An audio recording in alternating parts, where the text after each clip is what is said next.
Do you find yourself avoiding pieces with stride patterns because you're not quite sure how to teach them effectively? Well, today's 12 teaching activities will give you practical tools to make stride patterns achievable for your late intermediate piano students.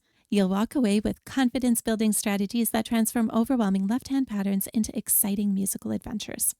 So let's start with the foundation, helping your students hear stride patterns before they play them. The key is connecting this new pattern to what they already know, making the learning stick more naturally. So first, build some aural familiarity. Start by pulling a few YouTube videos with clear stride examples, and then ask your students, what's happening in the accompaniment pattern? How is this similar or different to what you've heard before?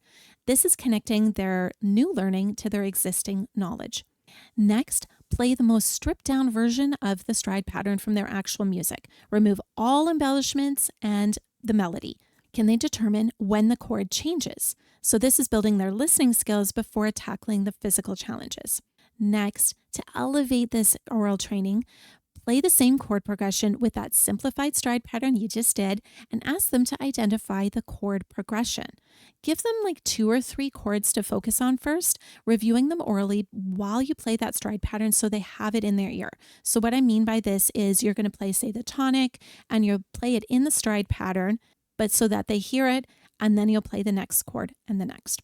Now, if you're new here, welcome. I'm Rosemary. I've been teaching for over 20 years and composing imaginative educational piano music for nearly as long here at Must Love Music. If this is helpful, please consider subscribing. So here's where we help your students actually master those intimidating leaps. These next strategies bridge the gap between understanding stride patterns and playing them confidently. Your students are eager to play, but they need the right support to succeed. Build the pattern gradually. Start with just a single note and either a full or partial chord, then expand to the complete pattern as shown in your students' music. By the way, yesterday's stride pattern video demonstrates these activities from the student's perspective, so you can check it out here or in the description. Now, here's a technique many teachers overlook. Use a finger as a placeholder. Teaching keyboard geography doesn't stop at elementary levels. Place a finger that either shares a note or neighbors the next note coming up. This lets students use their peripheral vision or avoid looking entirely when navigating these complex patterns. We use this one all the time in my studio, and students are amazed at how quickly they pick up things when they use this strategy. You can also try fast, slow practice for these challenging leaps. So you're moving very quickly to the next hand position, but you're pausing before playing.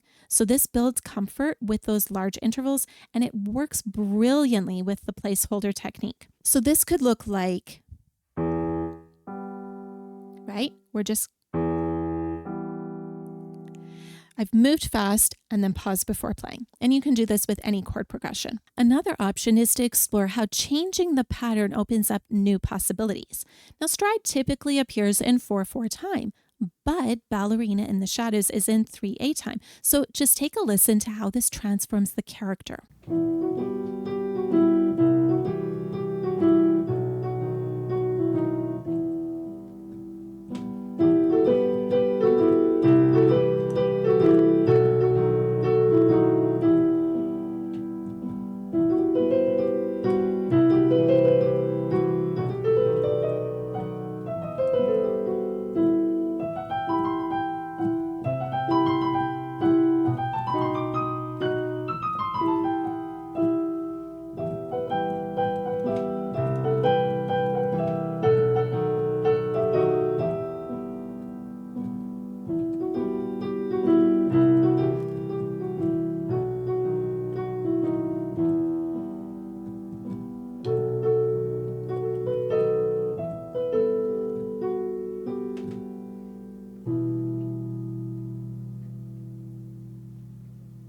So as always, the sheet music is available on my site or by scanning this QR code. This modified stride pattern in the less common 3/8 time signature shows how we can go beyond basic patterns while still keeping it accessible for intermediate students. And here's another variation perfect for students needing some keyboard geography practice. Move the right hand down an octave and then modify the left hand pattern so the chord portion moves above the right hand. This is what it looks like.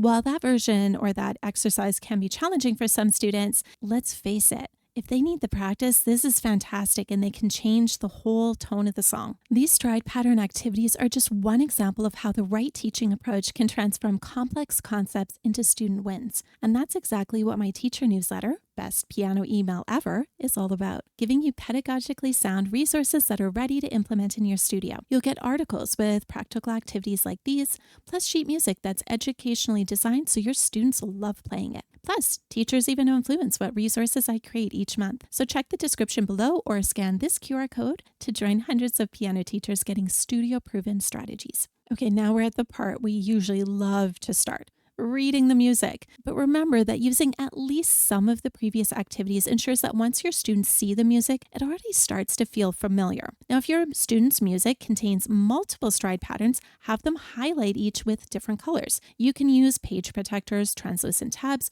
or digital versions to avoid marking up the original. Since stride patterns break up chords, composers approach the melody a little bit differently. Does your student notice whether the composer is using scale type patterns or chord notes? Does this change with the different types of chords? Look, tonic and dominant chords might feature more scale patterns, but that's not always true, and it's a really fascinating exploration. So these final activities transform your students from stride pattern readers into stride pattern creators. Extract a short chord progression from their music and have them write the chord symbols above. This works wonderfully once they've mastered the basic pattern and no longer need to read each individual note. Finally, try mini composing. Take a 4 to 8 measure section, depends on how long each of those is, with just the stride pattern, and use insights from their melody analysis that we talked about and have them create their own simple melody line. By the way, what's been your biggest challenge when introducing stride pattern to your students? Share your experiences in the comments below. Using stride pattern teaching activities like these helps your students become more confident players with stronger keyboard geography skills.